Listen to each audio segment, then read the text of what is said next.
কি ভাবার কথা কি ভাবছি, কি দেখার কথা কি দেখছি, কি শোনার কথা কি শুনছি। ৩০ বছর পরেও আমি স্বাধীনতাটাকেই খুঁজছি। আর এই কথাটা বলার উদ্দেশ্য একটাই, যদি আমার কথার সাথে আর বর্তমানের সাথে মিল থাকে অবশ্যই কমেন্ট সেকশনে এসে অন্ততপক্ষে একটা ধন্যবাদ হলো আপনি দিয়ে যাবেন। আর সেটা হচ্ছে, আপনি যদি বাংলাদেশের জনগণ হয়ে থাকতে চান, আপনি যদি বাংলাদেশে সব সময় হ্যাপি থাকতে চান, আপনি যদি বাংলাদেশে সব সময় মুখ খুলে চিৎকার করে কথা বলতে চান, তাহলে আপনাকে যেটা করতে হবে আর সেটা হচ্ছে কোনো না কোনো দলের নেতার পাও চাটতে হবে, নাম্বার ওয়ান।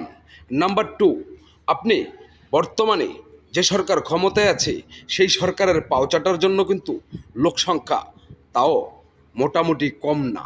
আর যাদের স্বভাবটাই হচ্ছে পাও চেটে খাওয়া।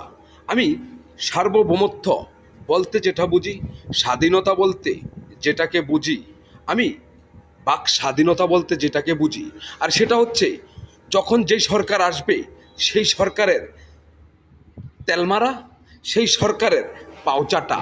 আর সেই সরকারের বিরুদ্ধে যদি আপনি কথা বলতে যান, তাহলে আপনার যে বাক স্বাধীনতা বলে যেই একটা শব্দ উল্লিখিত আছে, সেই শব্দটা চিরজীবনের জন্য হয় আপনার জিহ্বা কেটে দিবে, আর না হয় আপনার পরিবার দিয়ে আপনাকে হুমকি দেওয়া হবে। কারণ যেহেতু আপনি প্রবাসের মাটিতে আছেন, কিংবা আছেন দূরে, কিংবা হাতের নাগালের বাহিরে, তাই আপনাকে ছিঁড়ার মতো ক্ষমতা হয়তো তাদের নেই, কিন্তু আপনার দুর্বল একটা স্থান আছে, আর সেটা হচ্ছে আপনার পরিবার।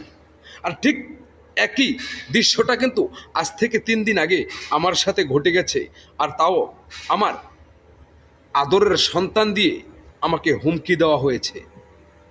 যদি আমি সরকারের সমালোচনা না করি, সরকারের পক্ষে কথা বলি, তাহলে আমার পরিবার নাকি সুস্থ থাকবে।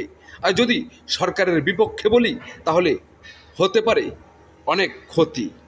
তার মানে আমি এটাই বুঝাতে চাইলাম যে আমি সরকারকে তেল মারতেও পারবো না, আর সরকারের দোষ খোঁজা আমার কাজ না, সরকারের ভালোটাও আমার খোঁজা কাজ না। কিন্তু চোখের সামনে সরকার যেটা ভালো করবে অবশ্যই তার প্রশংসা করব, আর যেটা খারাপ করবে তার দুর্নামটা অবশ্যই করে যাব। এতে যদি আমার সন্তান না, আমার ফুল ফ্যামিলিকেও মেরে ফেলো, আমার দুঃখ নেই। তারপরেও মিথ্যে তেলবাজি করতে পারবো না।